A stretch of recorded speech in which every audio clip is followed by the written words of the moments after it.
The Arena, a multi-platform gaming news podcast, is brought to you by, well, of course, you. If you want to learn more about how you can support the show, go to patreon.com/thearena_podcast. Hit it! That's what I'm talking about.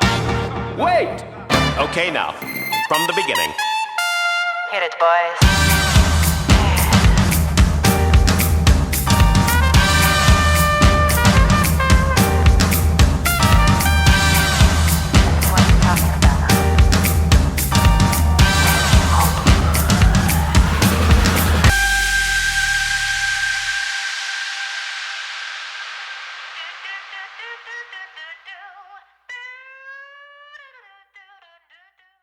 Hey everyone, welcome into The Arena, a multi-platform gaming news podcast. This is episode 86.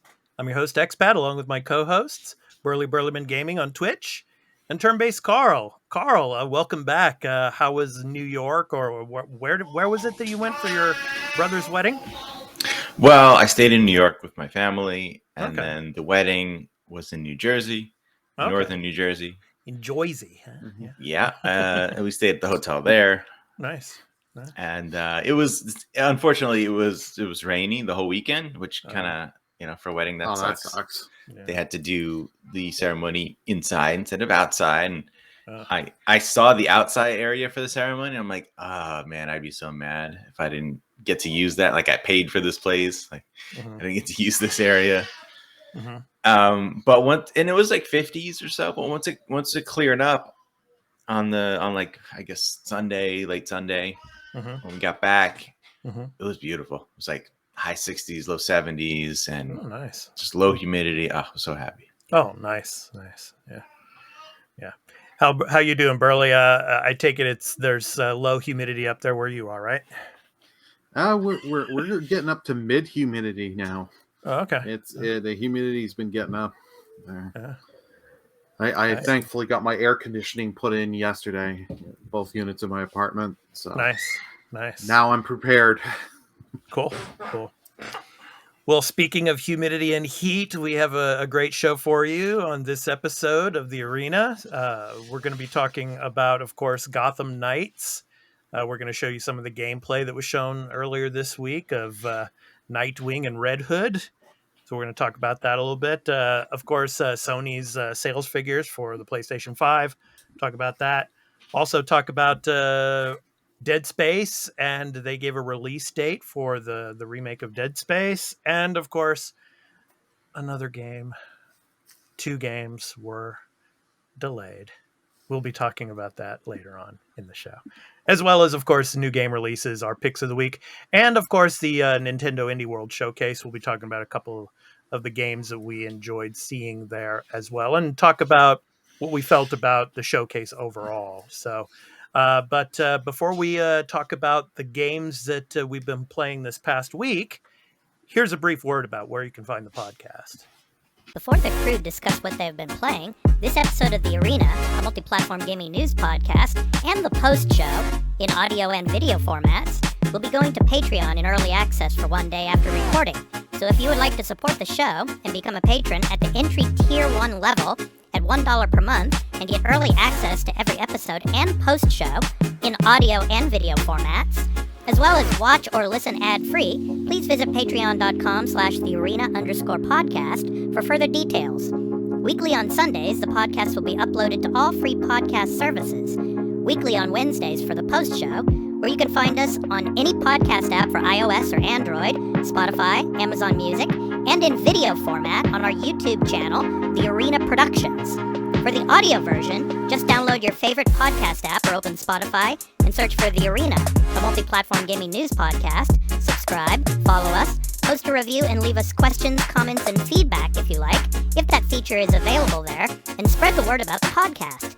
We also have a Discord called The Arena Podcast, where you can join and chat with the Arena Podcast community, and the podcast website is at thearenapodcast.podbean.com, where you can follow us and leave questions and comments as well.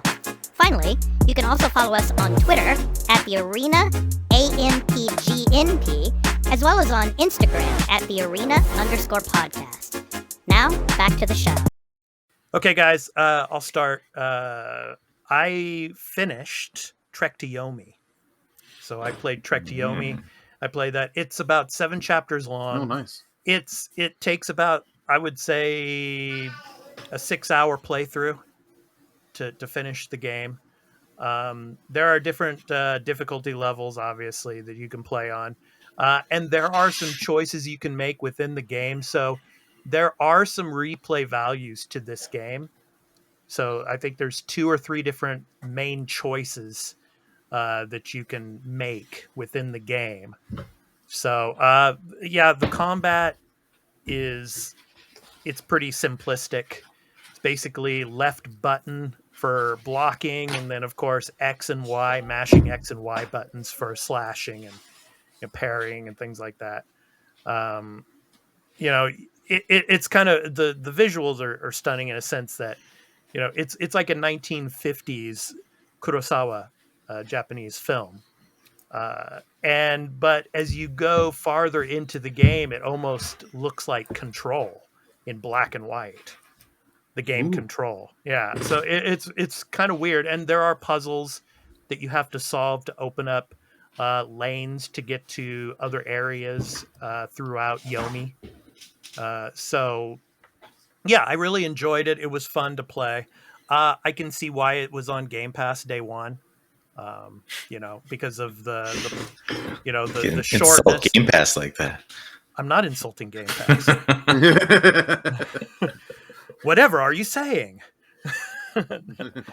No, it's like a 6-hour indie title, and there are some replay value to it, areas in it, and the choices that you make. So, I enjoyed it though. It was a good game. Burly, what about you? What were you playing this past week? I've been playing more of Sifu. That has been a lot of fun. That Sifu? game is Yep. Yeah, the game is tough, and but that'd be a good Game Pass game. Yeah, there you go, Carl. Another good one for Game Pass. Yeah. So, if it happens, you never know. Yeah. Well, let me ask you this, Carl: is Deathloop coming to Game Pass day one? Why wouldn't it? When it the exclusivity deal is finished. Yeah. So I don't see why it wouldn't. I'm hoping it does. So it might not be exactly 1 year from the date because they may want to release it on a specific day after that. But yeah. But I could see, since it's a Bethesda game, it would probably come to Game Pass the day after the exclusivity deal ends, hopefully. So go ahead, Burley. You were saying about Sifu. The combat is really enjoyable, and this game, you really need to master that parry system. Parry system is so key. I have no shame admitting I dropped down the difficulty from the original difficulty down one. So it's giving you a little bit more health and a bit better timing on the parry. Right. So I was able to, with that, beat the second boss and beat the third boss. Now How old were you when you beat the third boss? I'm now I think like 48. 48. Okay. Oh. Yeah. So I started a whole new run, but I really like the skill system and learning your skills. And as long as if you keep just leveling and redoing levels and stuff, you can permanently learn the skills. So that way, if you have to reset, you have all those skills you've learned. Oh, I see. Cool. How about you, Carl? Did you get a chance to play anything during the week while you were away? Well, once I got back, I started playing my pick of the week last time I was here, which is Warhammer 40K Chaos Gate Demon Hunters. Yeah. And should that be a Game Pass game too? Yeah. Well, it's PC only, and it's not on the Windows Store, so cannot yet be.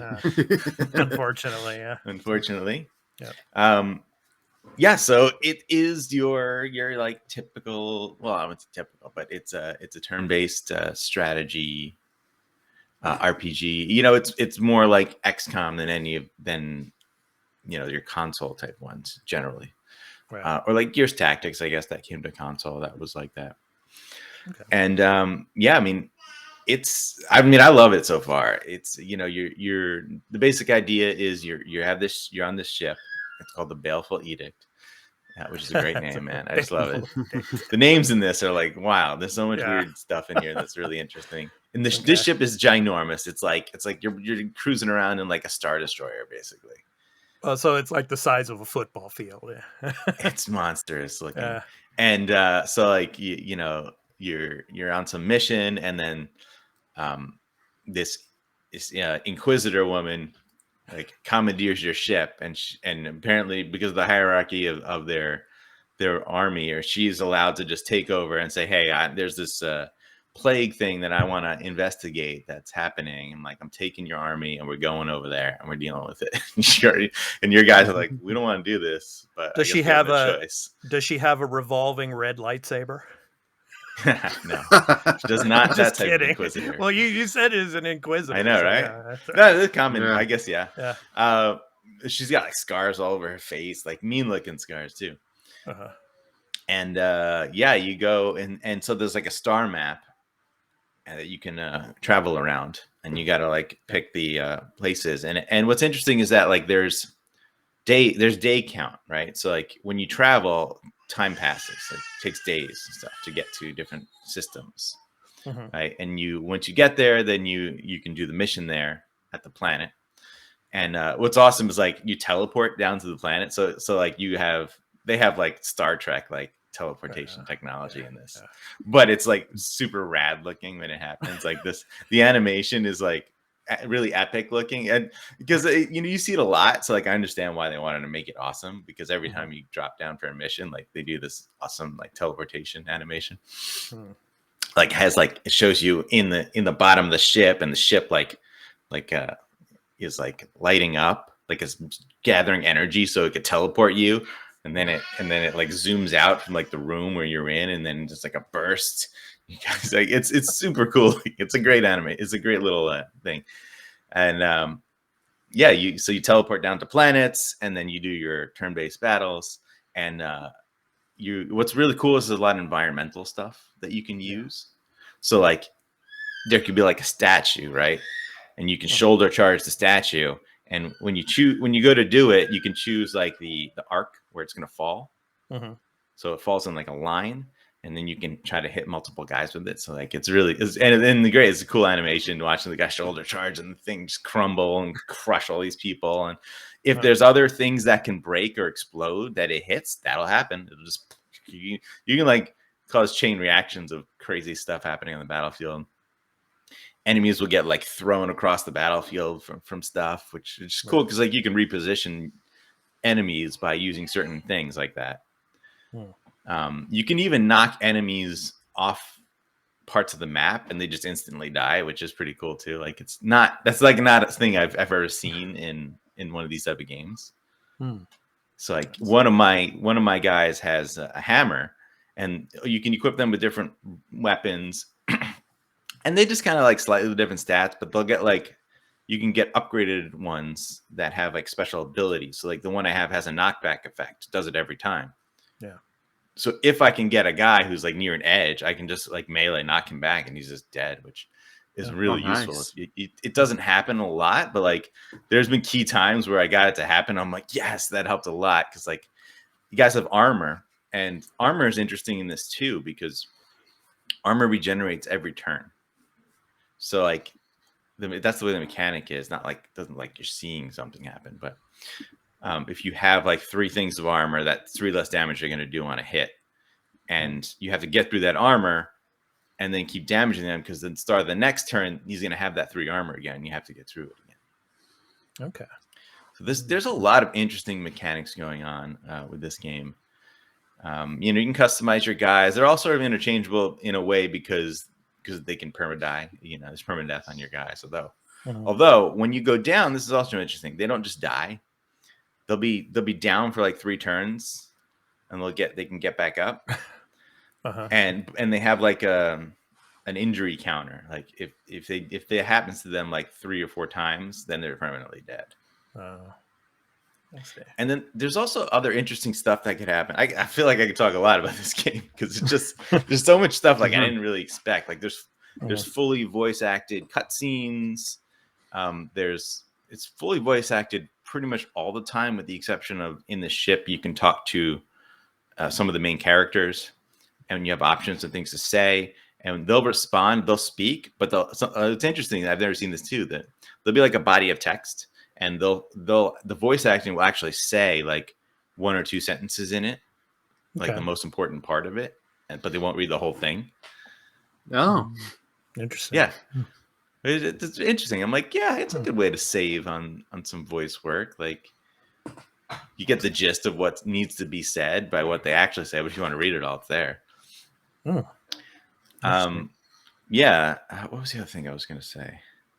Oh yeah, so like there could be random events that happen too, like while your ship's traveling. Like you could run into something, and then you have to make a choice of like how you want to resolve it. And usually you might be losing some sort of resource, or you might gain something.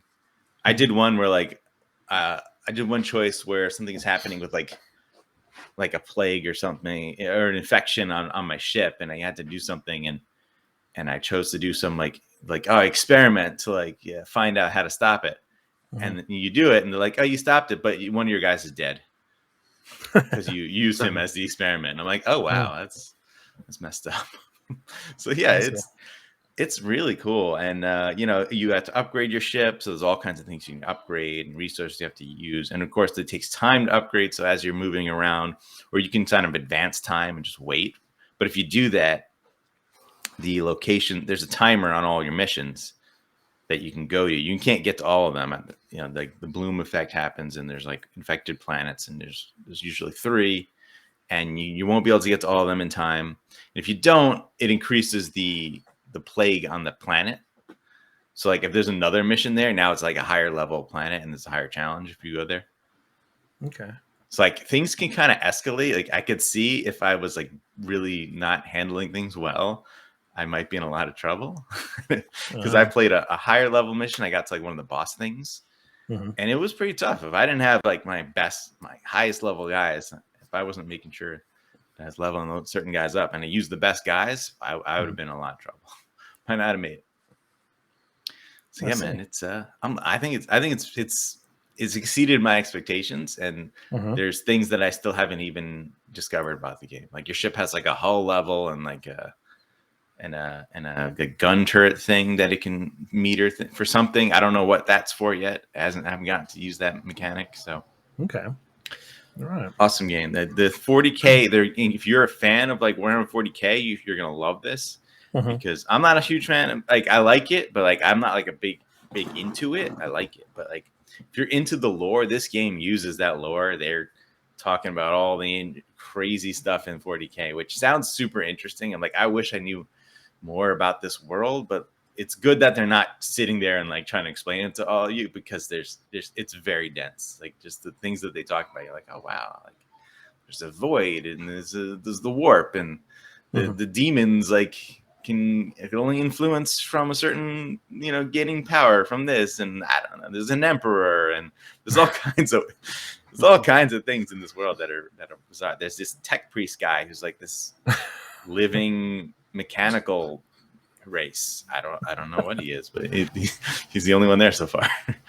All right, thanks, Carl. So now it's time to get into our weekly news beat. So the first story we're going to talk about, obviously, is the Gotham Knights, of course, gameplay that came out. Gotham Knights Nightwing and Red Hood gameplay reveal. And I just want to get your thoughts first before we get into this gameplay reveal here. We found out also that this game, Gotham Knights, is not going to be coming to last-gen consoles. It's only going to be coming to the Xbox Series and PS5. So what did you guys think about that? Burly, I'll start with you on that as I get the video running here. Nutty? What? Now, I'm actually glad that they dropped it, because this now, it doesn't hold the game back.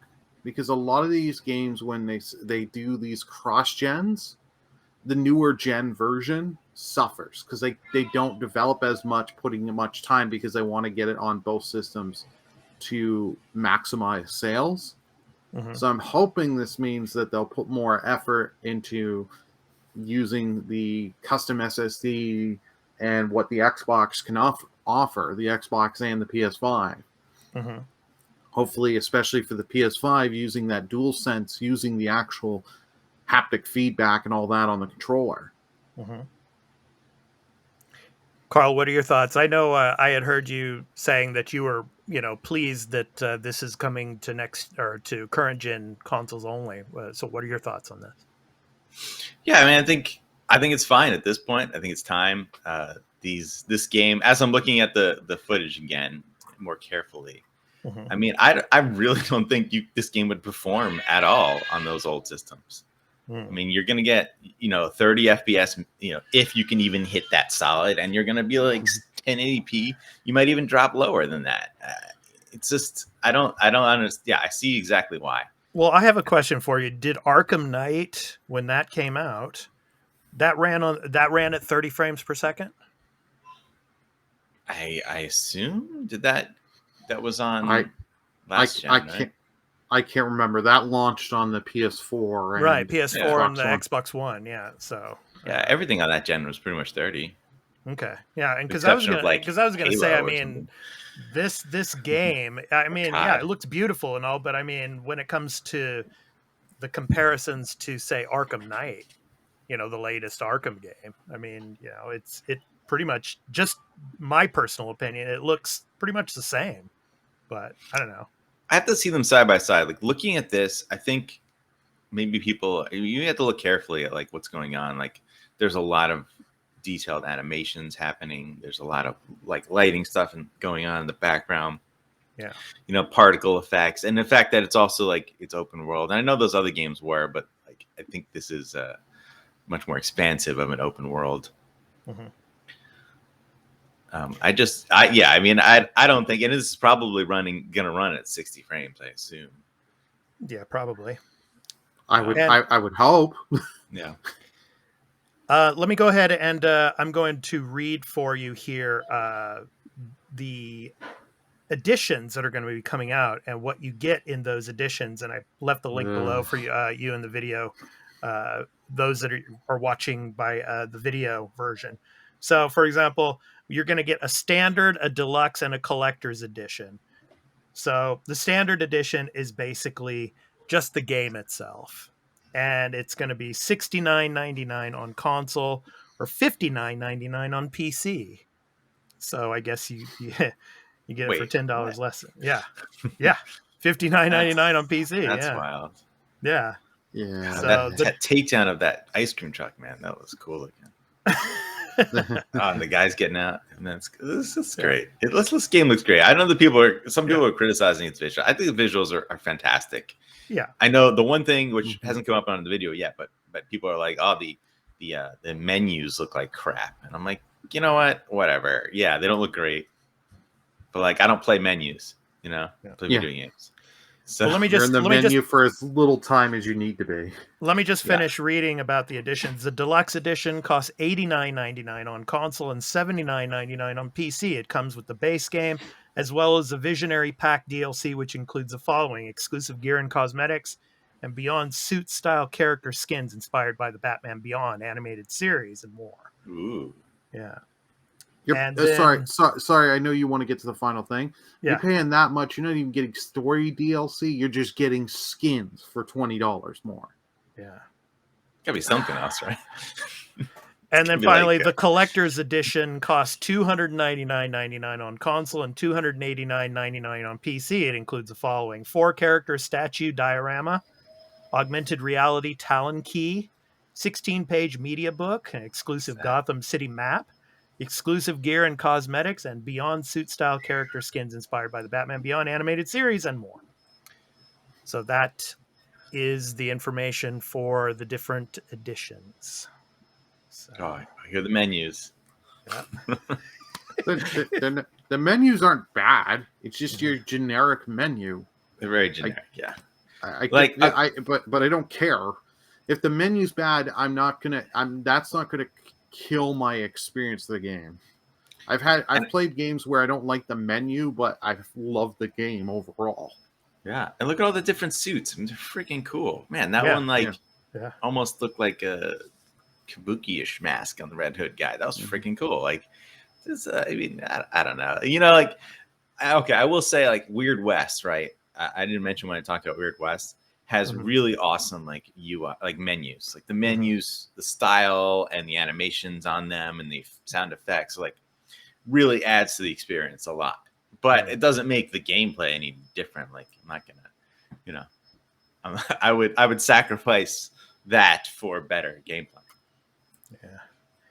So this scene here is like towards the beginning of the game, kind of like their hideout, you know, and you know, conversation between Nightwing and Red Hood. So Yeah, he's a burly dude. I would oh, would not mess around with that guy. Look at him. oh yeah, you see that Yeah. big old scar on his face too. Yeah, Yeah. So, yeah, He's thick. yeah, He will crush you. yeah. Oh, Yeah. that's what So- happens when you try and steal the tires on the Batmobile. You got to be pretty burly to do that. Yeah, right. Yeah. And Yeah, so- obviously, and it seems like Oh, Batman look at has, that thing. yeah, Batman has died or something, you know, in this game, but I don't believe that. Yeah, that's Well, the yeah. beginning of the story. Yeah. Right. Yeah. Well, isn't it also tying to the Arkham universe? Because I keep forgetting. Yeah. Because It's at the end supposed to of be. Yeah. Arkham It's not. Knight, Sorry. it's not. I thought it was. Well, not Just the saying. story, I think, but I mean, yeah, they're in the city. So They're not in the Arkham universe. They're just it's just a new game. It's separate. Even though, yeah, there is apparently like in the end of Arkham Knight, supposedly Batman dies, right? Yeah.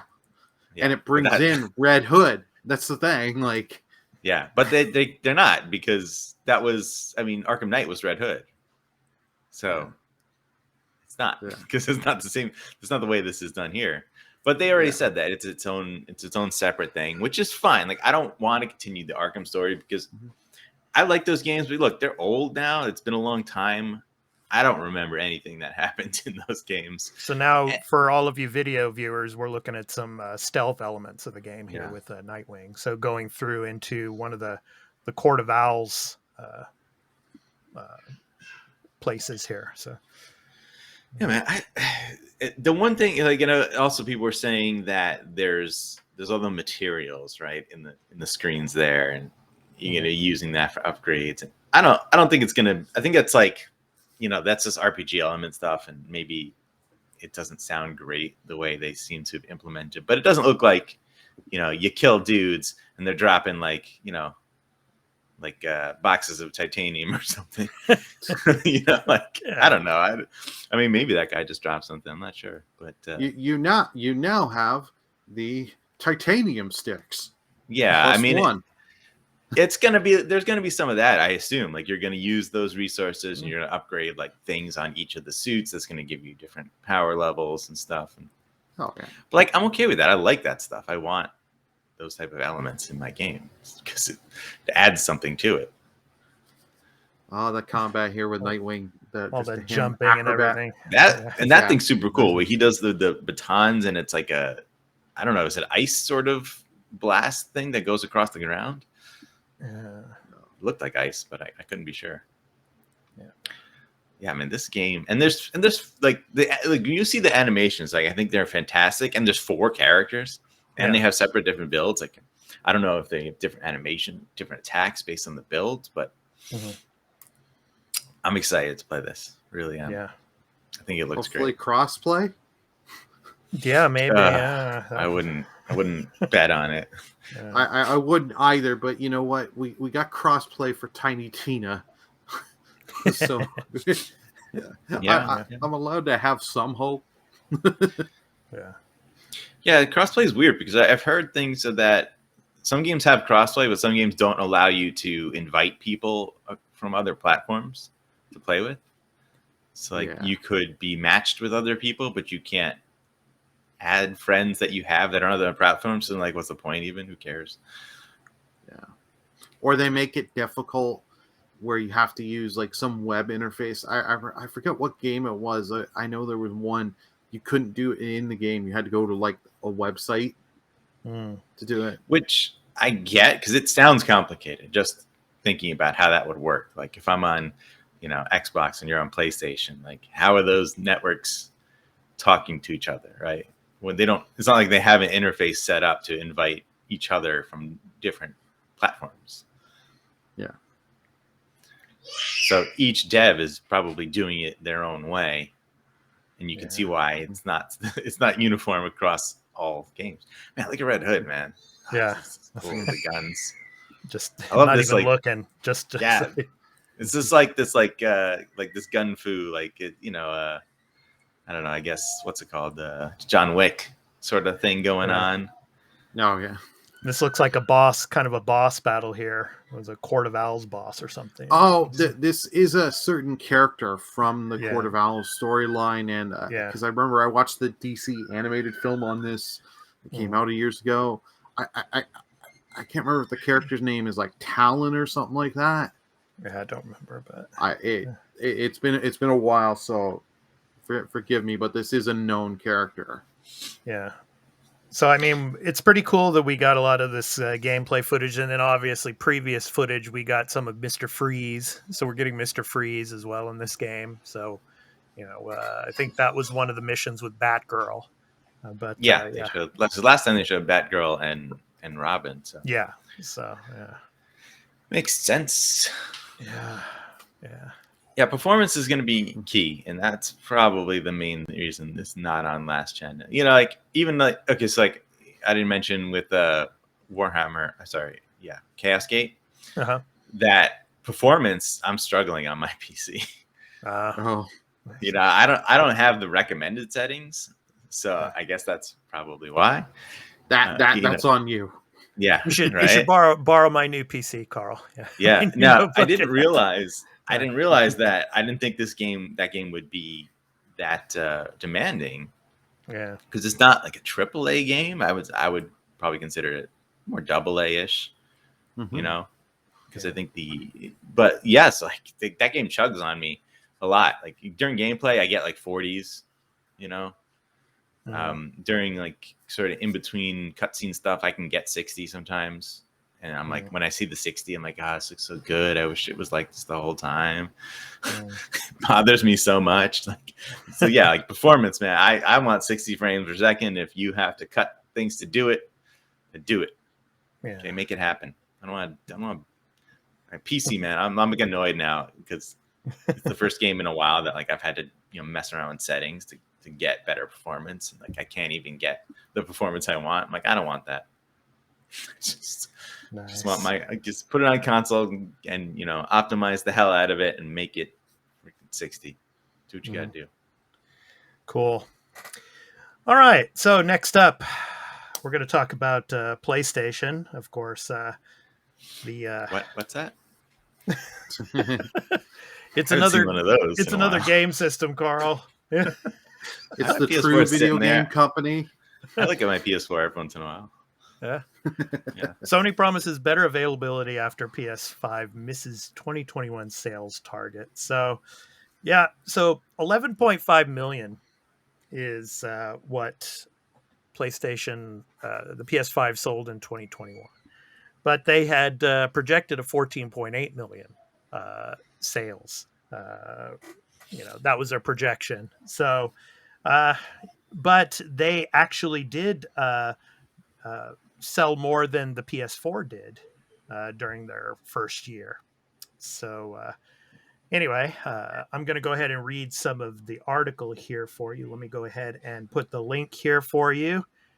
So Sony's chief financial officer, Totoki Hiroki, said that the new number here was based on current insight into parts procurement for 2023. So of course, Sony is attributing the mismatch in sales to the ongoing hardware shortage, which, of course, makes it difficult for the company to meet the demand for the new consoles. So Totoki said that the company has, quote, changed its source of procurement, end quote, in some areas and that it has a quote, good outlook, end quote. However, Totoki also said that the company is confident that the organic demand for PS5s is much higher than the current supply and that Sony expects that it won't be able to meet that number for a while. So actually, they're saying now that their forecast is for 18 million units to be sold in this fiscal year, 2022 to 2023. So I don't know. I don't know if they can meet that, but what are your guys' thoughts on this? Carl, I'll start with you. I mean, I think they're being optimistic.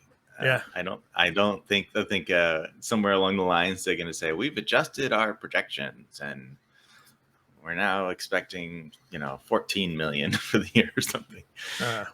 I don't think they're going to hit it because simply supply chain issues and shortages are still in effect, and I don't as the news says and people predict it's going to continue possibly into 2024. So I mean, yeah, there was an article out here in Japan that said that there was a new kind of a new model of the PS5 that was being distributed out here in Japan because it had a different type of chip in it, supposedly a chip that's easier to find.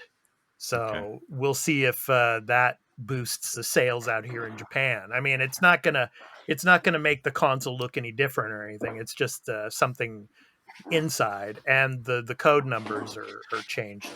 So and they already did that see. once with the they did the Yep. heatsink.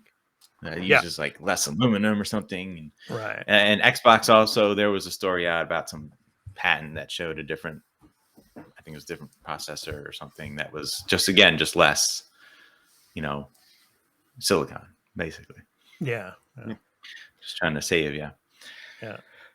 Burly, your thoughts on this? Yeah, they're not going to hit the mark.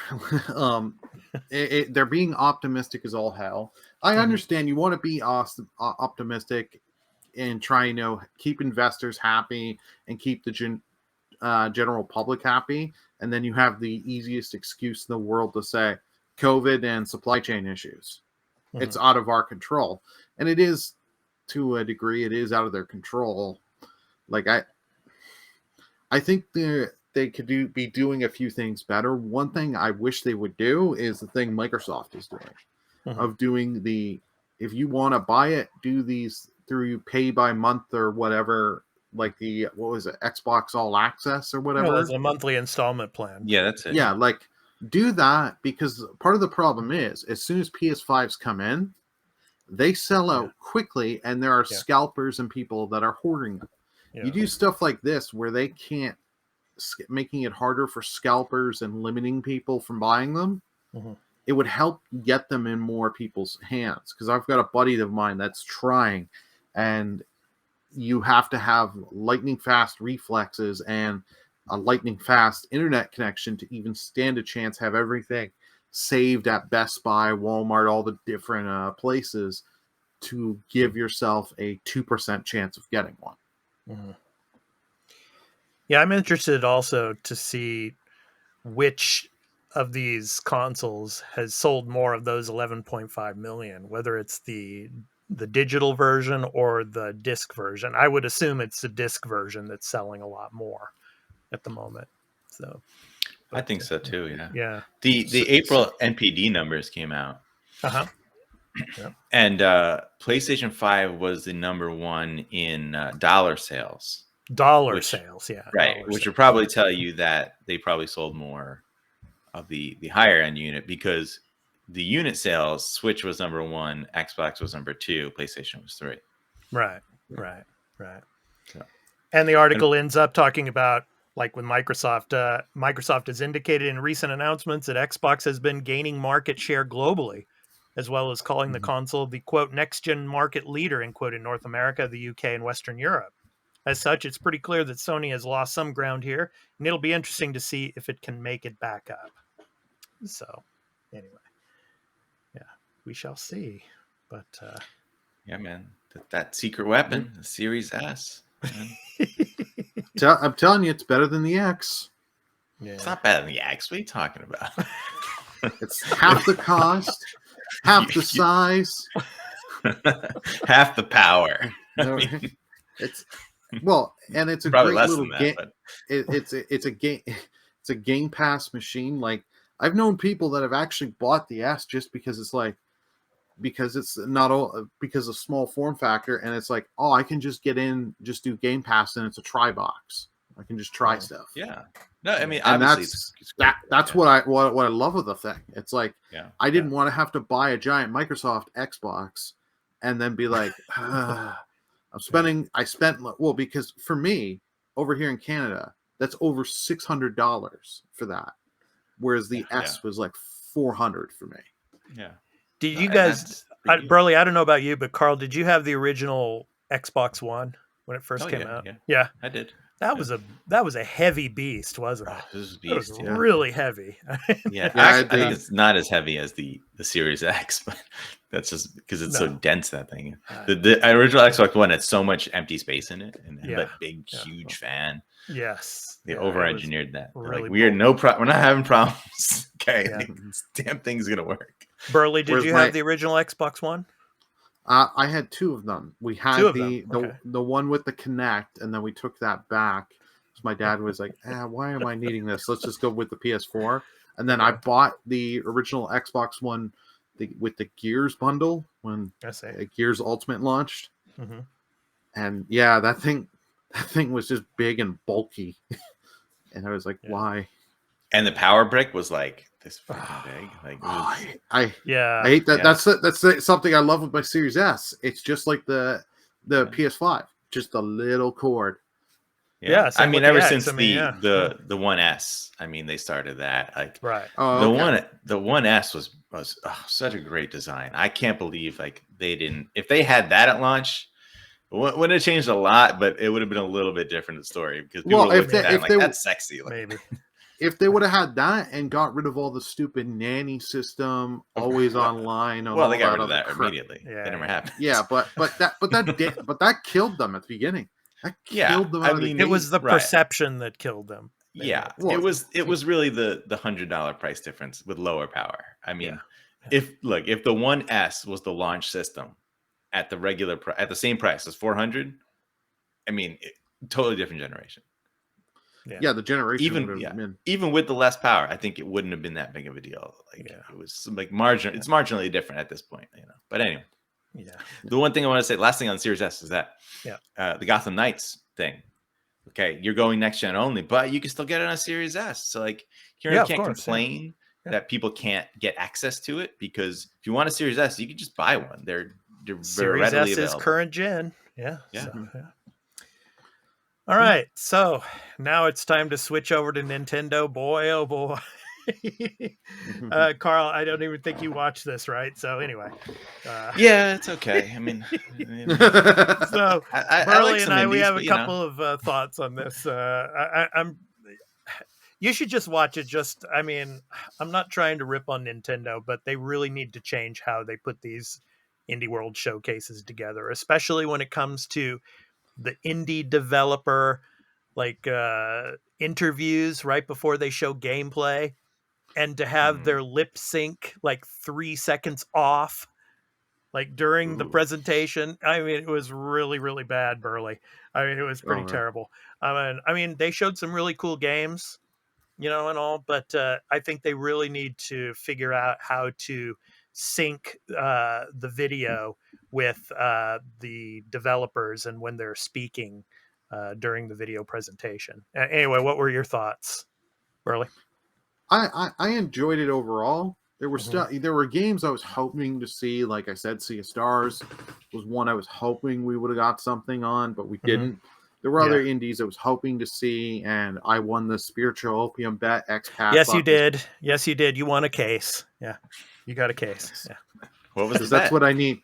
It was a Japanese title that's coming out called Centennial, I think it's called, and it's out now. But it was like the day before the Indie World Showcase that we showed it on the morning show, and it was supposed to come out the day after the Indie World Showcase. And I was betting, you know, Burley, that it would be a part of the Indie World Showcase, but no, it wasn't. But it's a Square title, man. Yeah, it's a You Square shoulda title, known. so I should have thought of that before I made the bet, because, you know, Square titles are probably not going to be like designated as indies. So yeah. So anyway, I'm gonna for all of you video viewers, I'm gonna put the link below for everything that was announced, so you can go and check that out. And Burley and I, we're gonna show a couple of the games that we liked during the showcase, so you can check these out.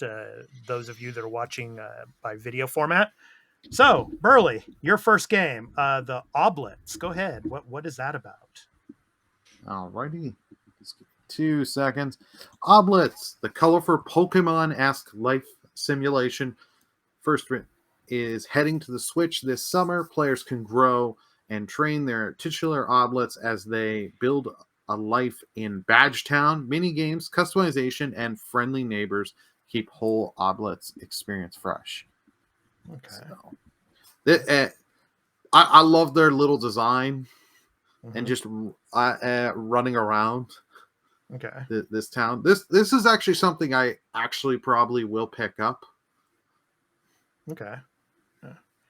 Oh, so it looks like every different season you're running around here. So coming in the summer. All right. Yeah. And the next one is going to be coming up here. So why don't you go ahead and talk about Wild Frost? Wild Frost.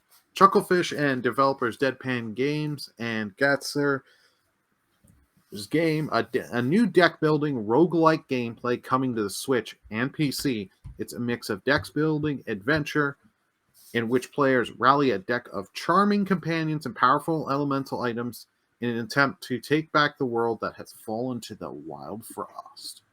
Nice. So it has some Hearthstone vibes to it with the card playing. Oh yeah, this gives you straight Hearthstone vibes. Mm-hmm. I like the art style. Yeah. Cool. All right, so that's and you Wild can play Frost. it from your Switch or PC, Carl. Yeah. Ooh. Okay, next up is one of mine. This is called Silt, and it reminds me a lot of Inside. So Silt is a surreal underwater puzzle adventure game. Alone in an underwater abyss, you are a diver searching the deep to uncover long-forgotten mysteries. Possess the creatures around you to solve puzzles and travel further into the darkness. Nature has evolved into bizarre forms. Discover strange organisms, unexplored ruins, and ancient machinery hidden beneath the water's surface. Survive encounters with giant deep-sea Goliaths. Harness their power to awaken a long-dormant force at the center of the abyss. Experience art brought to life. Silt's unsettling, monochrome world is constructed from the sketches and dark imagination of artist Mr. Mead. A harrowing journey awaits you. So that's from the overview of the game from its official page. So Silt's coming out June this year. So go and check that out. So next up is yes, Oh, totally accurate battle simulator by be the leader of red and blue wobblers from ancient lands, spooky places, and fantasy worlds. Watch them fight in simulations made with the wobbliest physics system ever created. When you grow tired of the 100 plus wobblers at your disposal, you can make new ones in the unit creator. You can also spin your wobblers to fight your friends or strangers in online multiplayer. Totally accurate battle simulator, tabs, was conjured up during a week-long game jam in a castle in 2016. It quickly became apparent that physics-based fighting was amazing, and it didn't take long before the rest of the world caught on with 4.5 million players. So that's from Landfall's press release. So, yeah. This seems like it would be pretty fun to play. And Burly and I were kind of joking about this, having some kind of drinking game while you're playing this would be really fun. So this is I'm just checking. Yeah, it's still on Game Pass. Yeah. If you're interested in trying it, you guys have access to it. Yeah. So. hey, guess what? I looked at the stuff and I got a game for you guys. Yeah. Oh. Yeah. It was in apparently the montage at the end. Mm-hmm. It is Idle Manager. Okay. Says you take on the role of manager at a small but growing talent agency as you cultivate and train the newest generation of young pop stars. You'll have to decide who to hire and who to fire, who gets promoted when things go well, and who gets reprimanded when things get sour. Personal lives of these young celebrities are part of your business, and the life of a pop star isn't always a happy one. Their crowning personal achievements can be your greatest commercial successes, but their emotional meltdowns and PR nightmares can spell financial disaster for your company. All right. It's not just the idols you have to worry about. The world is full of gossip magazines, superfans, and rival groups, all thirsty for a scoop on the latest scandal. There's a lot of people who want to tear you down and are willing to play dirty. But try not to let it get to you. It's not personal. It's business. All right. So thanks a lot, Carl. I wish you would have gave me this before the episode. Then I would have been able to show the video clips for the I know. video I just viewers. found, But I just found the reason it stood out to me Yeah. is because actually I've seen this game before. It was at Uh-huh. another one of those like smaller shows. Oh, okay. Mhm. Yeah. And it's just one of those simulator games. It was PC only at the time, but I guess it's coming to Switch on August 25th. Okay. And yeah, it's like a, idol management simulator, like Japanese, like idol singer management simulator. Cool. Is this something you're gonna play for us and do an extra take on, Carl? I mean, I'd be, Yeah. if someone wants to buy it for me, I'll Come play it on, on my man. Switch. You can buy more than 2 games a year. I could, yeah, you're right. There wouldn't be this one, probably. Depending on the cost. All right, what's it gonna cost? Where's the price? No prices, man. No prices. It's on Switch. Look, I'll pay like $20 max on that. Oh, come on, please, people, get this down to like $10 so we can get him to play. All right. Okay, so that's enough with the Indie World Showcase. So next up, looks like Dead Space is going to be coming pretty soon after all. The Dead Space remake is coming January 2023.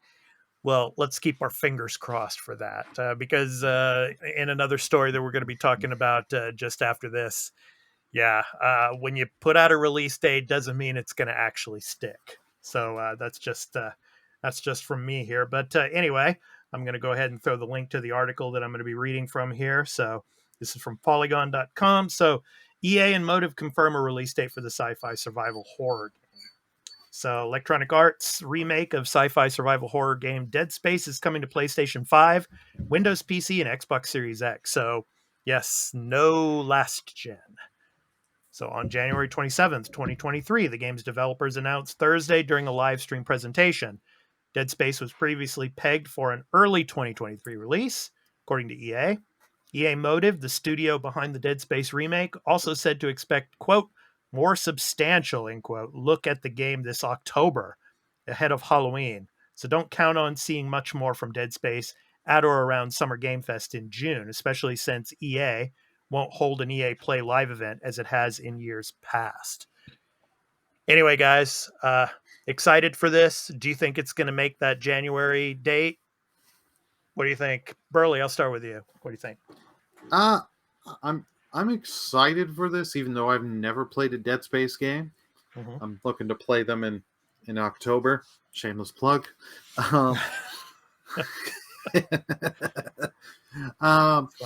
This remake, you say it's going to come January. January still like how many months away? So yeah, and we still haven't seen too much gameplay of this yet. We haven't seen too much. Just bits gameplay. and pieces from these presentations. There's been the one previously and then the one this last week. There's still, I would say, there's a good chance this game can get delayed.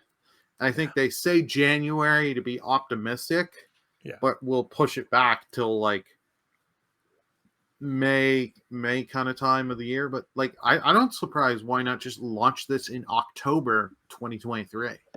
Yeah. I mean, from what this from the image we're showing here, it looks a lot better. I mean, of course, from the original to the remake on the right. But the original was what, like a 2008 game? Yeah, something like that. Yeah. Late 2000s. Yeah. So I'm glad to see that they're using the new consoles, and like we said with Batman, right? If you've got the new, just use that. That I hate this whole cross, and it's got to go old and back just to get more people. So I'm glad hopefully EA's it'll be doing 50. That. Well, hopefully it'll be 60 FPS. So yeah. If it's not, then I'm gonna get mad because it's you have. It's like they built a new game. I mean they rebuilt the original, but right. Yeah. Carl, your thoughts? Yeah. I mean, it looks good. I played the original not that long ago, so I'm not super excited to play it again. I mean, it's a really good game. Yeah. I will be interested for sure. Will it hit January? I mean, I don't know. Releases don't mean anything anymore. Just don't trust them. Yeah. We're going to be talking about that here in just a second. All right. I think we'll see it though. Probably maybe Summer Game Fest. Maybe, yeah. Keeley's. Well, before not the Keeley's other show. Let's say next year's. Yeah. Ah, Well, no, why not? They've already shown playable and builds and pictures of it. I mean, I'm sure it's playable already. They can cut a trailer. Yeah. Who knows? It could be at Microsoft's event. So they do have that EA possible. Play deal on Game Pass. So yeah, that is possible. Yeah. Yeah. Well, if they're going to be showing stuff in October, more stuff in October, I kind of maybe if we do see anything at Keeley's event, it'll be very, very brief. So maybe off of what we've already seen. So, and then they'll tease and then show the release date and all, so, but I don't know. We'll see. We'll see. I mean, I'm not so excited right now because like you, Carl, I mean, you played it just recently. I've already played this game. I played 2, I played 3, I'll eventually play it, but I mean like a day one play for me. No, probably not. So I'd say if you've never played it, it's absolutely worth it. Day one for sure. Yeah. And Burly, maybe you should wait because, I mean, you're gonna play the first one and then it's gonna come out. You're not gonna play it again, even though it's really good. Like I don't mean that's me. I don't like to play games like repeatedly. Like that. No. Me, in all honesty, because like I will try these games in a few months and play them, but I'm not too like. When this comes, let's say this comes out actually in January, I am not going to pay the one a slap. I'm hoping it's only $90 for me, but probably knowing this is EA. Insane. Well, that's how much games cost here. Full price. I know. Just hearing it, and if it's the next gen, well, you think that's bad, Carl? Think of Australia. Australia is probably even worse than Canada. Yeah. Australia is worse. I feel for that. It's unfortunate down there. Yeah. Down under. And if it's that $10 increase, it's over 100 for me. Yeah. So it's like, am I going to want to spend $100 on this? Yeah. Unless like they show something that is like, oh my God, you have to have this like day one. But in all honesty, it won't. And I'll just wait for that Burly, end of come year. on, man. If there's a steel book with this, you're going to get it day one. Mm-hmm. It's going to be the streaming game. Come on, you're going to have to be streaming it. That's right. Yeah, you're going to have to make your stream loots out for it. Yeah, people are going to want to get scared. Of course I'm going to make stream loads. That's not even a question. Yeah, like when we're getting into like Neo Geo game prices. Yeah, like when that alien with the sword hands is coming at you, you have to put your hands up for 10 seconds. Up, you're dead. Yeah. I have that card for Sifu. For Sifu. Oh, okay. Oh God. All right. All right. Here we go, guys. Dun, dun. Carl, you're gonna have to say Burly was right. Oh no. Yeah, you're gonna have to say Burly was right on this one. So here it comes. Yep. Starfield and Redfall delayed. What? Oh my God. I didn't. No, kidding. Oh, shut up. You knew that. Come on, man. That's why I wore the PlayStation hat for you tonight. I was trying to get on you. Trying to rub it in. So it's so mean. Just to rub it in. Freaking like Ragnarok's going to drop this year and they'll just be like, haha. That's exactly what Burly and I were talking about before you signed on. We're like, yeah, that's like Ragnarok. Who knows if that's even going to come out? Oh, because that's all I saw on Twitter is PlayStation won the generation because Starfield's delayed and God of War is going to come this year. I'm like, you have no idea if God of War's coming this year. Yeah. So anyway, let's take a look at this here real quick. So let me get the video up here. Trying to get the video playing. Here we go. There's a video about the delay. Oh my goodness. Not about the delay, Carl. Just about the delay announcement video. I want to show some video clips of Starfield and Redfall. So anyway, the article for all of you that are watching in video format, the link is below. So I'm going to read a little bit of this for you. So 2 major Xbox console exclusive titles are being pushed back into 2023. On Thursday, Bethesda Softworks shared the news that Starfield and Redfall from Bethesda Game Studios and Arcane Austin were being delayed into 2023. So from their Twitter at Bethesda, so we've made the decision to delay the launch of Redfall and Starfield to the first half of 2023. The teams at Arcane, Austin, Redfall, and Bethesda Game Studios for Starfield have incredible ambitions for their games, and we want to ensure that you receive the best, most polished versions of them. We want to thank everyone for their excitement for Redfall and Starfield. That energy is a huge part of what inspires all of us every day and drives our own excitement for what we are creating. We can't wait to share our first deep dive into the gameplay for both Redfall and Starfield soon. Thank you for your support.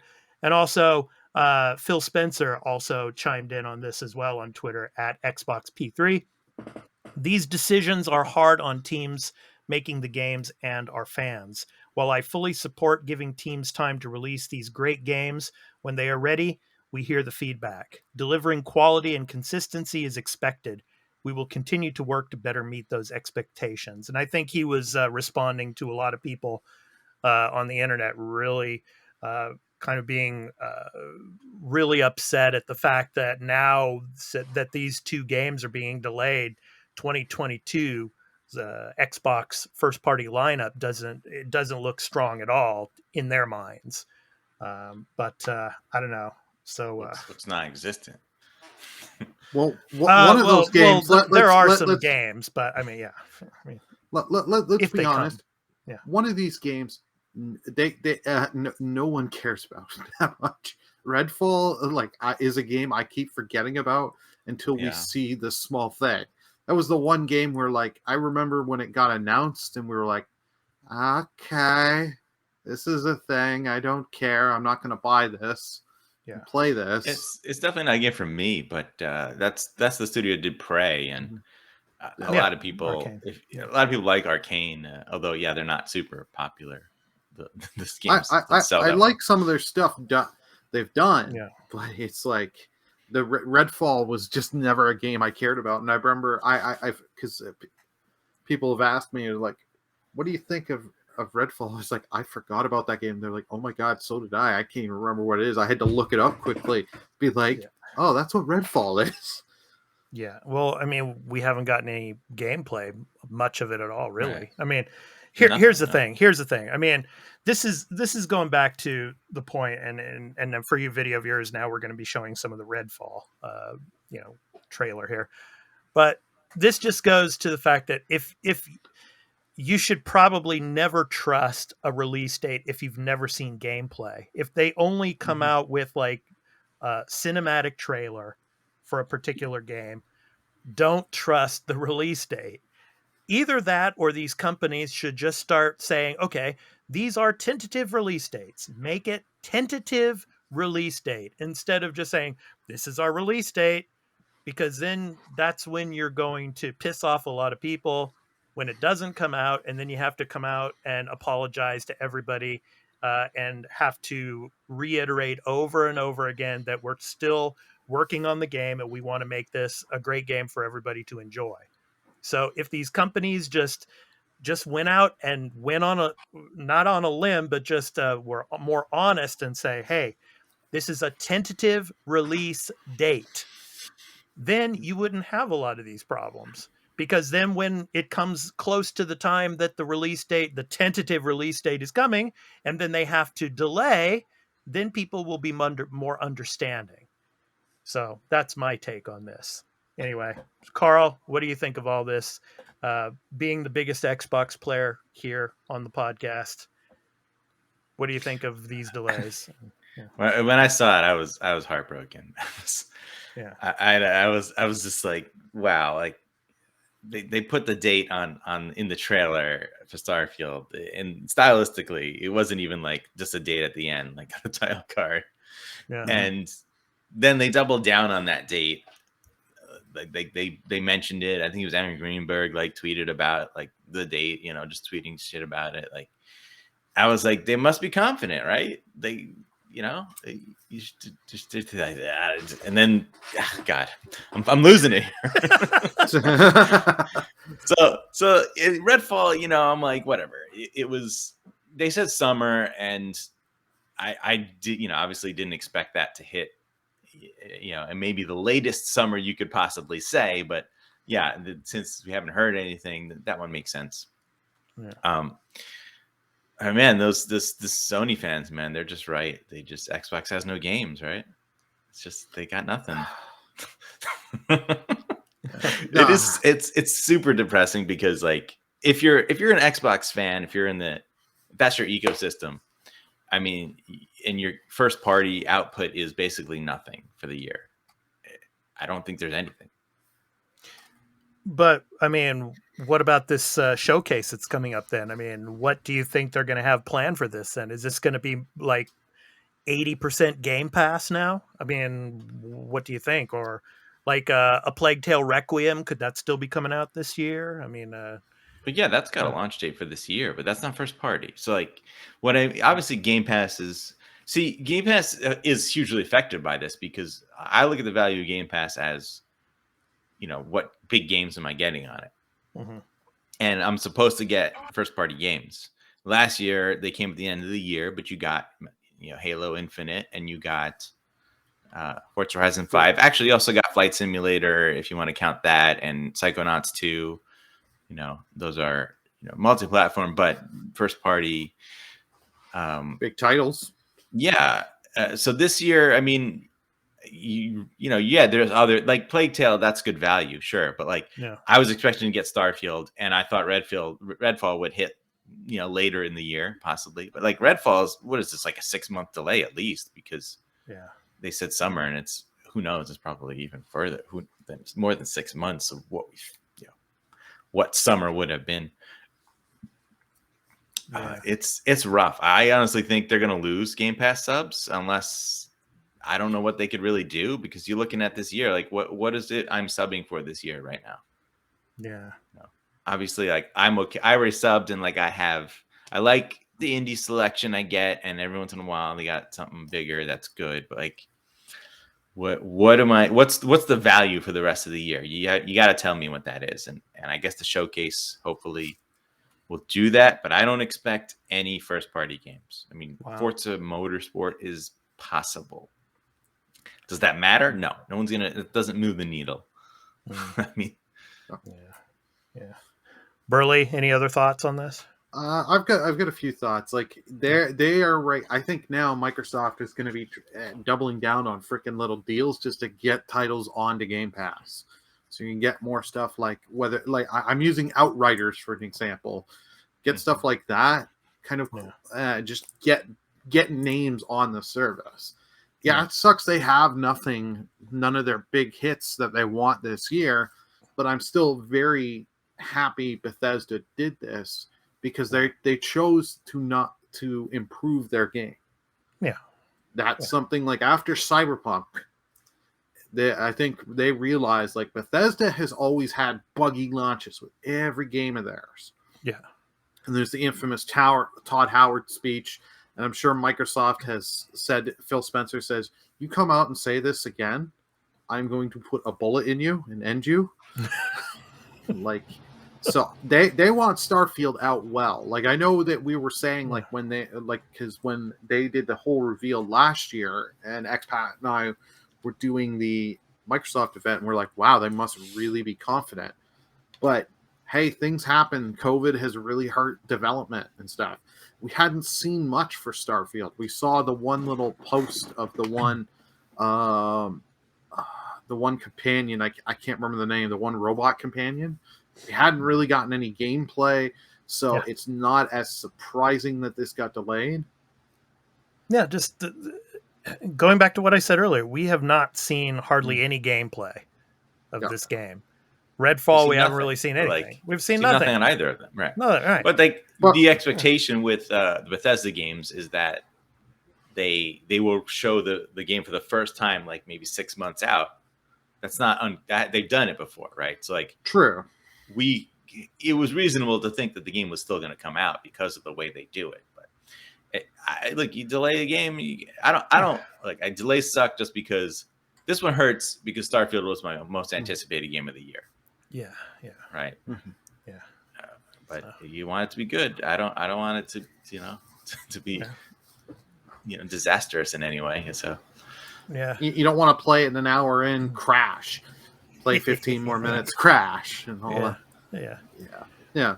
Yeah, it's just I just think it's when it comes to gamers in general, though. I mean, they get their expectations up too high when they see a release date. Oh yeah. When it's like you've never seen gameplay of this game, it's not going to come at that date. I mean, it's just 9 times out of 10 it will not hit the date because they haven't even showed you any gameplay of anything. So I mean, I think gamers have to kind of just squash their expectations a little bit more on these type of games, these huge games like this. That you don't see any gameplay. Well, then that probably means it's not even close to being ready. It's probably still in the alpha stages, which I think when they showed that Starfield trailer back at last year's E3, when Burly and I were doing the show, that was just like a pre-alpha footage of what they were just putting together, and then to put that 11/11/22 on there, we're like, oh. But I mean, and this is why I don't expect anything, at least a AAA level from first party Microsoft for the rest of the year, because there's nothing they've shown. So you think that they're going to show gameplay of something at the showcase and then it's going to come out like in a few months? Like, and that's not going to happen. Bethesda did it, but no one else does that. It's just super uncommon. It's like the AAA level, like maybe you could expect something, a smaller thing possibly they show that comes out this year. But this has changed my expectations for the game showcase from Xbox. I mean, I think it's certainly... Yeah. Go ahead, Burly. I was going to say, sorry for kind of interrupting, but I think Microsoft right now is, because we've got the whole rumors with Atlas and stuff like that, I think they're going to use stuff like that to try, if those rumors are true, to try and... Wait, what's Atlas? Beef up the release. Atlas is the developer of Persona, and what rumors? I don't even know. There were actual rumors for that. Yeah, because there's the thing that one of the games, Persona 5 on the PS5 collection. If you buy a PS5, you get 20 games. Mm-hmm. Oh yeah, we talked about that. That Persona 5 dropped off. Yeah, Persona 5's dropping off, and there's I think there were snapshots of some licensing and stuff that it's coming to Xbox, and people are thinking Microsoft has worked a deal and it'll come to Game Pass day one. Persona 5. Okay, yeah, I thought there was something new, but okay, yeah, no. Yeah, what I mean, like, change my expectations in the way that, like, I mean, I thought we're definitely going to see Redfall and Starfield, but hey, guess what? Maybe we don't. Yeah. I mean, because they're not coming out this year now, so you don't have to show them. I mean, I assume Starfield will be there still, because I don't think they want to do the show and then just not show it. Then people are going to really worry. Here you go, Carl. I'll get your expectations up again. Here you go for the showcase. Hellblade 2 comes out in November. That game's next year for sure. But yeah, I know. I'm just I'm just kidding with you, man. But could you just imagine they do I'd that? I'd be happy and impressed. And look, I think there's a tiny, slight off chance, but it's unlikely. No, I mean, that game's been in development for a while, and we've seen Fable. It, hey, Fable's coming out in November now. Yeah. Hey, we've seen gameplay, right? That was gameplay. They said of Hellblade. Hellblade was gameplay. Yes. So. Yes.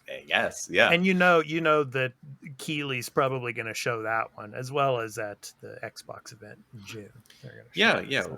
So like the other things that changes my expectations of is that, I thought they always had the idea that one day with all these studios, you're going to get, one AAA game, probably close to that range every quarter. Yeah. And I'm thinking, okay, 2023 seems like the year they're going to hit that. I mean, now I'm pretty damn sure it is, because it has to. You moved Redfall and Starfield to 2030, so there's 2 right there, and you just need 2 more. But I already thought there would have been 4. So now I'm like, you know what? You better give me 6 games next year, okay?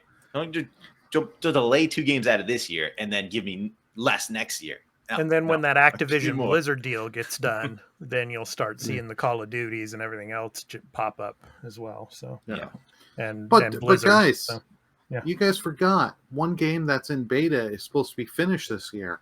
Halo Infinite's. It'll finally be finished this year. Charlie, I mean, look, I got all I was going to get out of that game. I played the campaign. That's all I need. Okay. Yeah. You want to show me some campaign DLC? Give me that. I'll play that. All right. Yeah, but I'm interested to see Bethesda may actually pull out some stuff on Elder Scrolls 6 because we haven't heard about that game in a few years. That game's I know not they're 2026. Dude. Oh, Don't I do know, that. I know, Game's way out. I know that game is nowhere near ready, but I'm meaning just to take a little heat and be like, hey, we're still balancing this, and Elder Scrolls 6 is still a thing. Yeah, bless her heart. That woman on Twitter, her name's Shirley. I think she's like a 75-year-old. Oh yeah. I think I saw that. Elder Scrolls player, and she's like, telling Bethesda, please hurry up and get Elder Scrolls 6 out. And I thought that was so. I think we're more likely to see something of Fallout, to be honest. Yeah, or another I could see- Wolfenstein or something. I could see a tease for like not Bethesda Game Studios Fallout, but either a remake of New Vegas or just another Obsidian made Fallout game. When is the the Outer Outer Worlds Worlds 2? Outer Worlds 2 is supposed to be next year, maybe? I doubt don't it. know, yeah. Avowed's next year. I would assume. But maybe Outer Worlds 2 can make it next year. Who knows? Obsidian's. Yeah. I mean, look, Who if they want to knows? somehow pull 2 games in a year, I mean, they could pull an Insomniac and like 2 Yeah. games within 6 months. Yeah. They did like Miles Morales and Ratchet were within 6 months, I believe, of each other. Yeah. Well, now let's. Besides this, let's talk about like the PlayStation side. I mean, what do they have for the rest of this year? I mean, God of War Ragnarok still doesn't have a release date yet. They got that's first party. That's all they got if it comes out this year. If it comes out this year, so they're pretty much in the same predicament in a sense. They also Well, have Forspoken, Yeah. Forspoken comes in October, which is Money Hat timed exclusive. Yeah. Money hat timed exclusive. Yeah, that's pretty good. That's pretty good. All right, guys, let's get to the topic of the show, man. So there's a lot of games out there that, either have never had a sequel or have gone years and years without one that we would love to see have a sequel made of. And we're going to go through ours. And so the topic of the show for this week on the show, so you video viewers here can see the games we think deserve a sequel. So, Carl, I don't know if you agree with me on this. The reason why I put this together in the image here, obviously these are a couple of my picks. I thought Quantum Break was a great game. I really enjoyed it, and I liked it.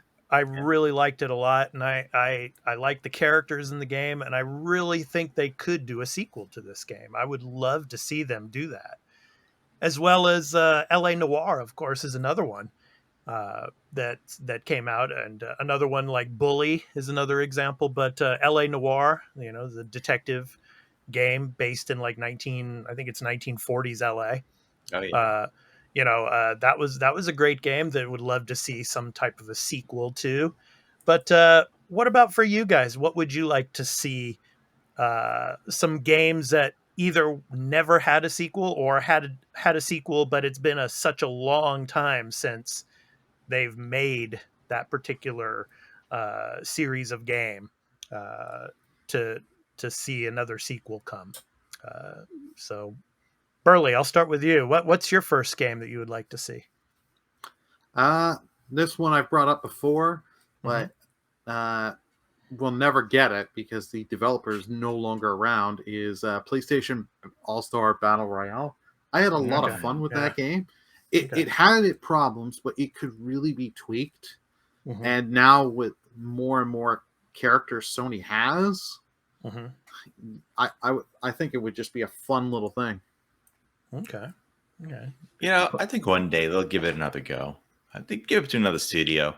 That game wasn't great, so you could get someone better to do it. It's not like that studio did a bang up job. Mm-hmm. Yeah. Mm-hmm. Carl, how about you? What would you like to see? I mean, I have to say Lost Odyssey. Okay. Always my. I knew you were going to say that. Yeah. Always. Because look, that is in my opinion, like the last like real Final Fantasy game. Okay. I don't think since that game, it's done by the creator of the Final Fantasy games, and it plays like a traditional Final Fantasy game. It feels very much like a Final Fantasy game in all the ways you would expect, but of course it's its own unique world. Has its own unique systems, which is typical also of Final Fantasy games. Everyone has the new unique systems to the battle. Right. So you could look at it, like, it really does feel like it's just another one of those games, but it just doesn't have, your typical spells and your chocobos and your whatever, your whatnots. Yeah. I mean, is it possible? Is it something that will ever happen? I don't know. I hope so. I feel like it seems like Phil Spencer is aware that people want this game, whether or not that's something he can make happen.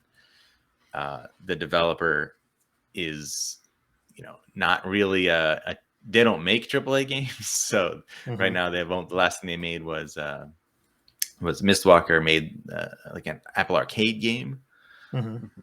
So, but what was his name? Is Hironobu Sakaguchi, I believe. Sakaguchi-san, right? yeah. He did recently say that he had been in talks for some projects, something significant. So I certainly hope that was Phil Spencer speaking to him, telling him, "Look, we want this game. Whatever you need, let's make it happen." Yeah.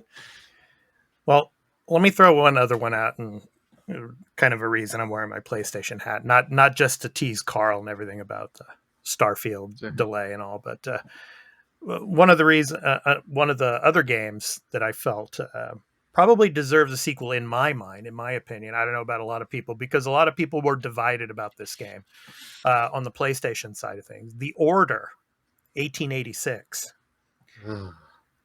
That game, I mean, yes, it was divisive and it had a forgettable story in a sense, but the cinematics in that game and just the visuals were just stunning as all hell.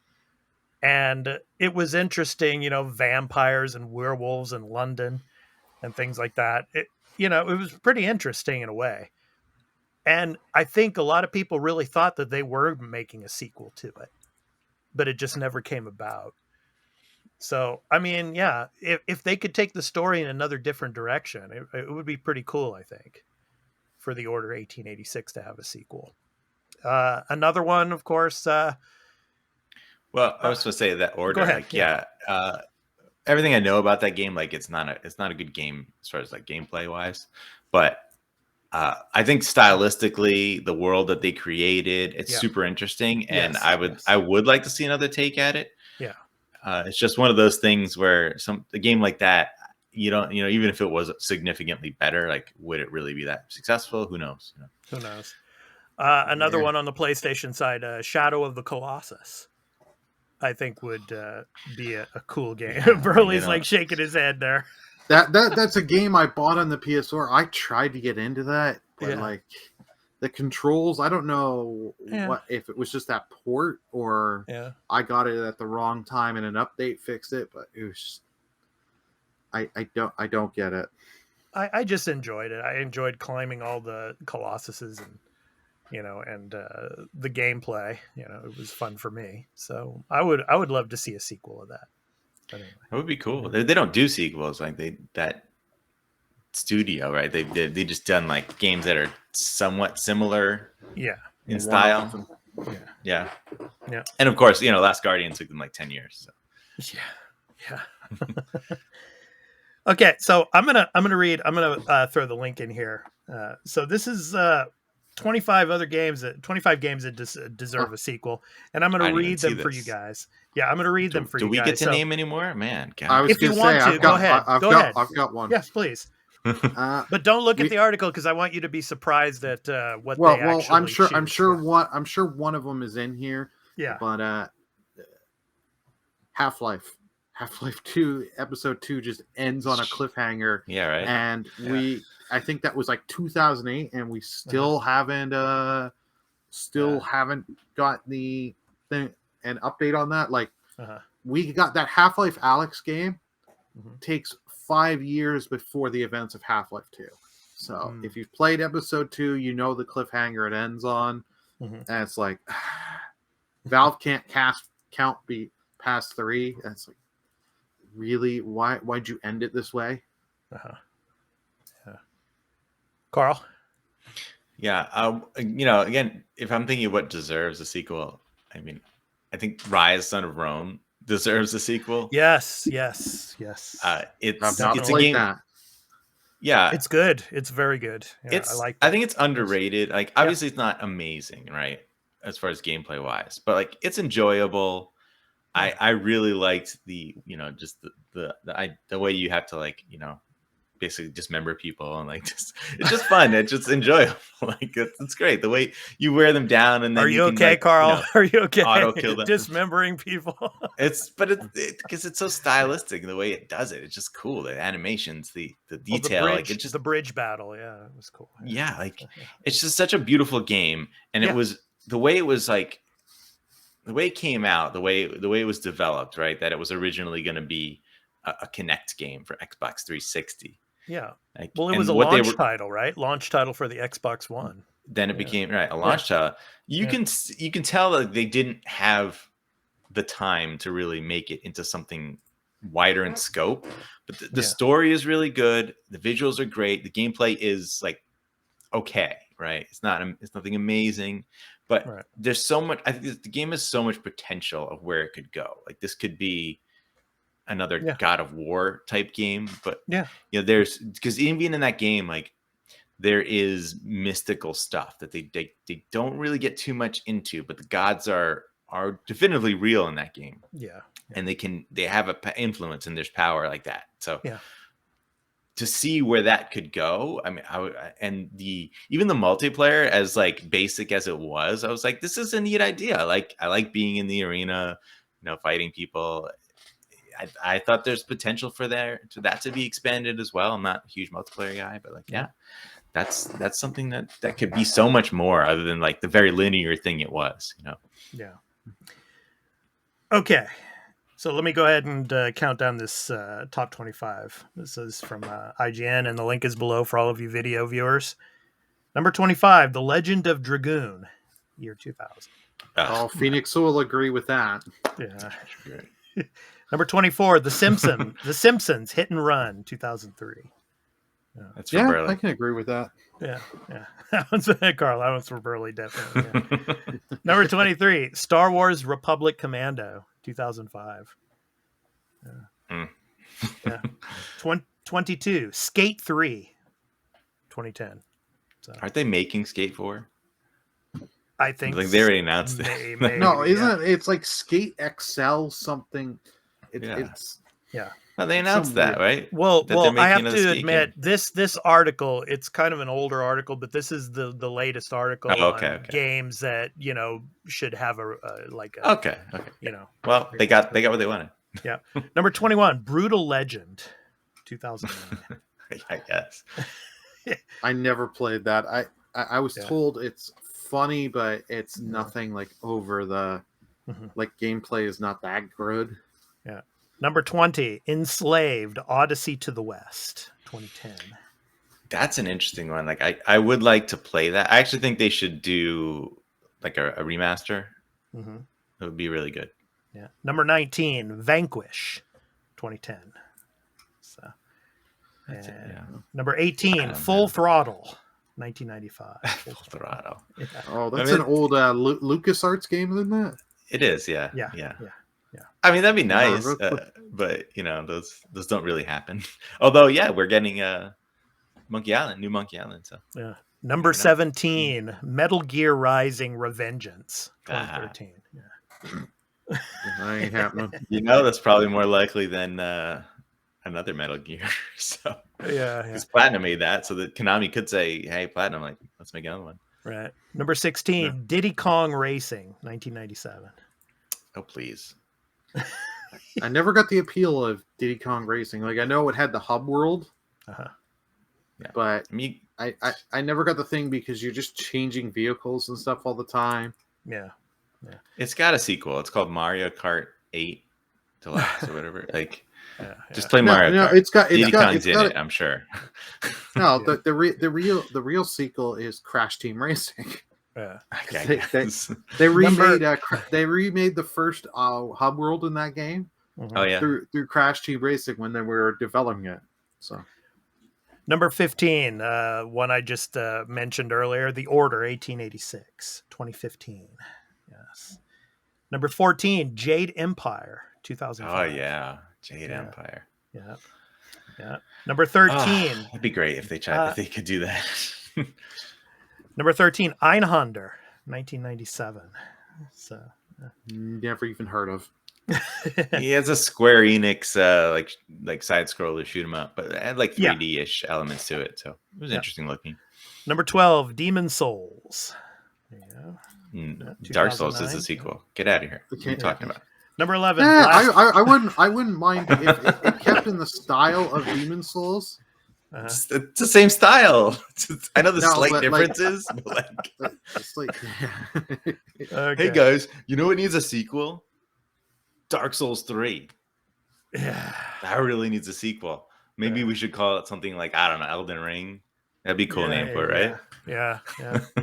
Number 11, Blast Core, 1997. Blast Core.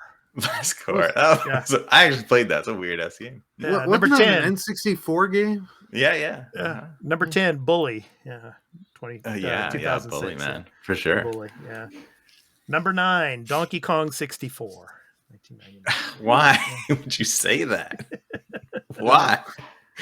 Number 8, Shadow of the Colossus, 2005. Yeah. There you go. I mentioned earlier. Number 7, Eternal Darkness, Sanity's Requiem, 2002. Yeah. Weird one. Yeah. Number 6, Vagrant Story, 2000. Oh yeah. Vagrant Story, man. Yeah. I've always wanted to finish that game. Every time I start it, I get to a certain point. I don't know what it is. I never continue. I've never gotten that far. It's difficult. It is like the systems, the way that game works, it's confusing, and you can kind of like make your character like the way you can build your weapons to be like ineffective against a certain boss. So, like I got to a boss and I'm like, I can't do any damage to him with any of the weapons I have. Yeah. So wasn't it like one of the whole things with it is like it's not just you're picking who you attack. It's like you're picking where you attack. Are you attacking the right arm, left arm, and stuff like that? If I'm remembering correctly, I think there's you could target certain things, and then there's also like a timing thing. Like you can if you hit it just as the attack goes off, then you can get like a special bonus. Like you can keep chaining your attack repeatedly.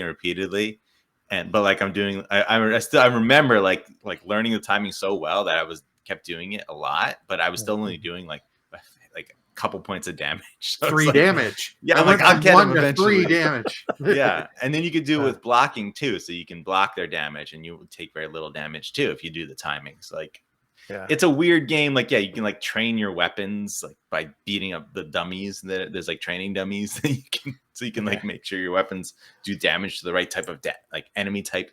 It's freaking weird, but yes, do a remaster first. Okay.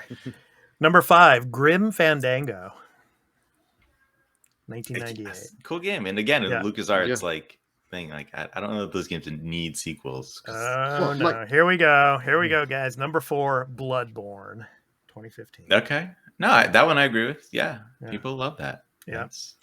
Number 3, Chrono Trigger. Oh, that's the one you don't like, Burly. I did. Chrono Trigger. Absolutely. I love, but do we need a sequel? That's the thing. Burly. Like, we do. I love Trigger, and from what I've played across, I like Cross, but it's like very I different. Kind of would I'd rather have them make their own game in the universe that has kind of nothing to do with Trigger, because I just keep Trigger. It's perfect in my opinion. Okay, number 2. Number right, 2. But wait, you're right. It is perfect. But can we not get a sequel that's just like in the same world but doesn't have any of the same, that doesn't follow any of the same characters, but maybe like they could cameo because via time travel? Like I just want the same mechanics, the same style. The time trial, the text, the double text, and all that kind of stuff. Yeah, I just want that again. Just a new version of that. Yeah, it doesn't need to be a direct sequel. We need to get Sakaguchi, Yuji Horii. Yeah. And who was the third person? Toriyama. Yeah, right. We need to get them all locked in a room. Okay, Number Expat, 2. since they're all in Japan, you got to do this for us. Yeah. Okay. I'll think about it. Number 2. Go knock on doors. Yeah. Yeah. Super Mario RPG: The Legend of the Seven Stars. Oh yeah. 2006. Yeah, Oh, man. yes. Yeah. Oh, And Square then- Enix. Yeah. And then number Okay. 1, Burly, you mentioned it earlier, Half-Life 2, Episode 2, 2007. Okay. The thing I is, knew like, that was going to be on that list. yeah. With Super Mario RPG, like people are like, it already has a sequel. It's Paper Mario. I'm like, no, this is completely different. Oh, that is so different. And that's the thing. Yeah. Like, I've tried to get into Paper Mario. I have the box copy for the N64. Mhm. I've tried so many times, but I get to like the 3rd chapter and I'm just, I can't be bothered to finish it. Mm. I don't know what you it know, is. I think the time is right for a Super Mario RPG sequel because you got Nintendo doing things like Mario plus Rabbids with Ubisoft. Yeah. And Nintendo gets Square Enix, exclusives like Bravely Default, Octopath Traveler, and Triangle Strategy. So, I mean, you're already in the room. Just work it out. And All right. you'd hope Nintendo would actually just release the original on the Super Nintendo thing. That's still one game I mean, we can should I just have buy on that. it for $5 in the Yes. store? I don't want to subscribe to your dumb service. Let me just buy it. It's not even on the service. Yeah. And with that, it's time to talk about our new game releases and our picks of the week for May 16th through that. the 22nd. Yeah, that. So I'm gonna go ahead. I'm gonna go ahead and start here. So my pick of the week is Deliver Us the Moon. So I'm gonna get to this here.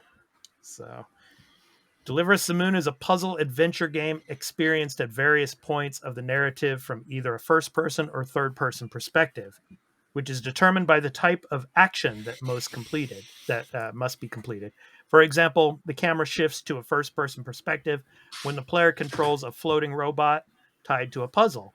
The player assumes the role of an astronaut who is launched to the moon on board a space shuttle to investigate a series of seemingly abandoned facilities, where an important resource which plays a vital role in solving an energy crisis on Earth is mined for use. The game does not contain any combat sequences, although it is possible for the player character to die. As a result, let me just stop that here. As a result of failing a gameplay sequence necessitating a retry. So it comes out on the 19th for PlayStation 5 and Xbox Series X and Series S. So that's Deliver Us the Moon. Okay. So next up, Burly, what do you got for us? Snow Bros Special. Snow Bros Special has inherited the cute design and feeling from the original arcade version, but has been upgraded to make it even more fun. The game can be played 2 players at the same time. New in Snow Bros Special is the Monster Challenge mode, which you play as the monsters. Each monster has its own special moves, controls, which will change how you play the game. It is coming Thursday, May 19th to Switch only. It's interesting, Burly, how most of your weekly picks are like Switch titles. it seems like it almost. I mean, yeah. Well, we've just... It's pretty Well, cool. to be fair, there's been like Yeah. 1 or 2 PlayStation ones that I would have picked, Right, but Carl got to right, them quicker right. than me. Yeah. So. Yeah, good stuff.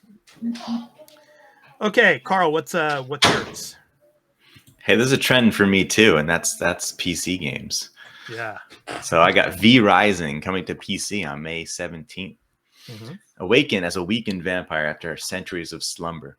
Hunt for blood in nearby settlements to regain your strength while hiding from the scorching sun to survive. Rebuild your castle and convert humans into your loyal servants in a quest to raise your vampire empire.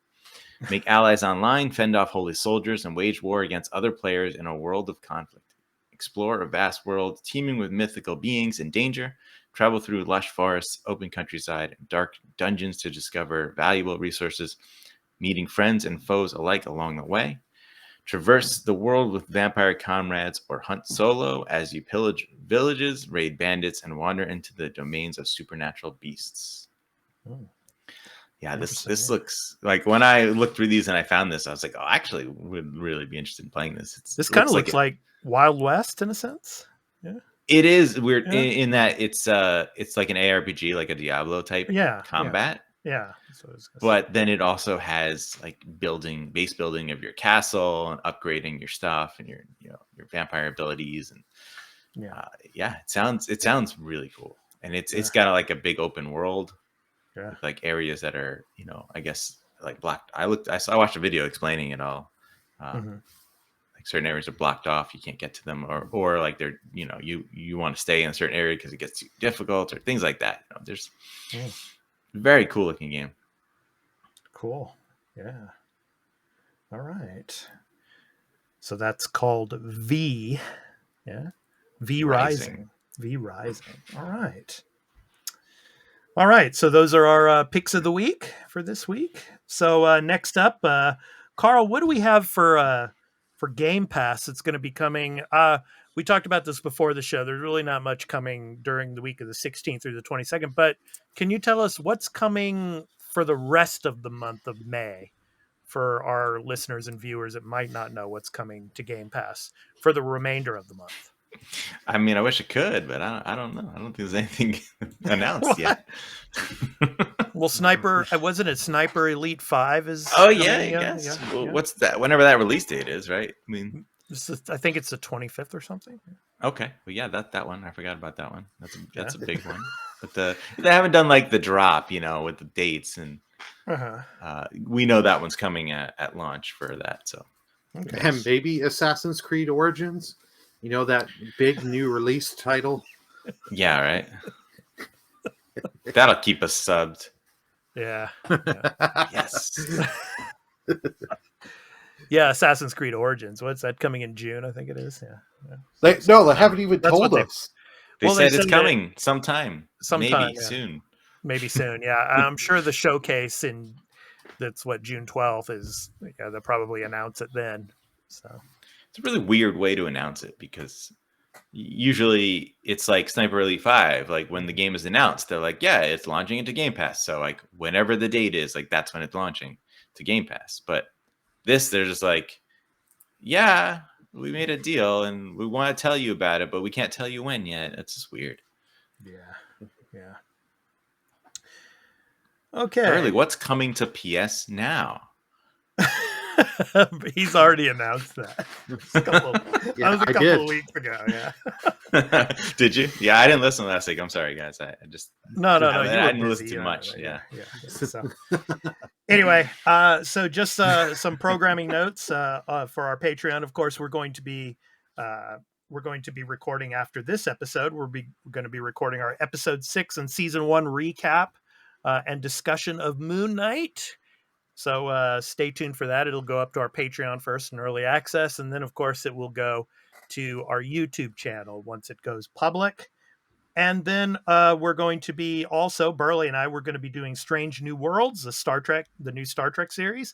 Episode 2, Children of the Comet review. We're going to be doing that this coming Monday. So that will also go up to our Patreon in early access. And then, of course, once it goes public, it will go to our YouTube channel at The Arena Productions. So stay tuned for those. Yeah. So, I'm really enjoying Strange New Worlds. The first 2 episodes, really good. So looking forward to talking about that with Burly. And of course, you guys, after the show, when we record Moon Knight, it's going to be awesome. So, so good, now, man. Yeah. That guy playing Spock, man, he's nailing it. Ethan Peck, yes, the grandson of Gregory Peck. Yes. Which I wonder, like, what did they have him doing in Discovery? Like, he wasn't acting all Spock like he is in this. Yeah. Well, that's for another discussion. Yeah. So let's talk about what we're going to be playing this next week. I'm going to still be playing, of course, Demon Slayer on PS5. Going to be playing that. I'm still. I might play that game called Changing Tides over on Game Pass. That's still on the docket to play for me. I might try that out. So what about for you guys? Carl, I'll start with you. Are you going to be continuing with Warhammer? Yep. Still playing Chaos Gate Demon Hunters. I'll be playing that for quite a while, it seems. Cool. It's pretty deep. Cool. And Burly, what are you going to be playing this week? Continuing with Sifu? Sifu, and probably finish off Three Houses. Okay. For me, Yeah. personal time, and then maybe get back to a little game Expat may have heard of called Lost Judgment.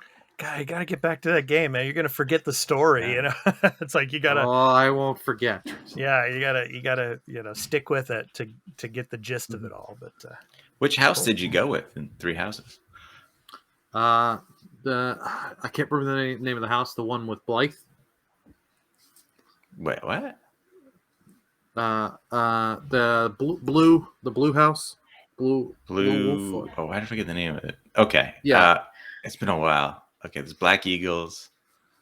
There's Blue. It's like Blue Wolf or something like that, I think. Yeah, why am I forgetting, man? But that's the guy, the Prince guy, right? Yeah. Yeah. okay. That's who I went with on my first run. Cool. It was good. All right. So to end our show, the Indie Recording Artist Spotlight. So this week's Spotlight is on Brian Claxton. Award-winning drummer, composer, and multi-instrumentalist, Brian Claxton is known for his electrifying groove and rhythmic mastery. His diverse background includes touring internationally with jazz piano legend Monty Alexander and performing alongside many other jazz icons. An old soul and passionate student of the history of American music, Claxton has navigated a career with one foot in the past and one foot in the future, creating a musical voice that is as diverse as his performance experience. From his album titled When I Get Home, and the song is called Don't Forget to Groove. So this has been The Arena, a multi-platform gaming news podcast, episode 86. I've been your host, Expat, along with my co-hosts, Burly of Burlyman Gaming on Twitch, and Turn-Based Carl. We hope to catch you in the next one. So take care, everyone. Peace out. Blue Lions.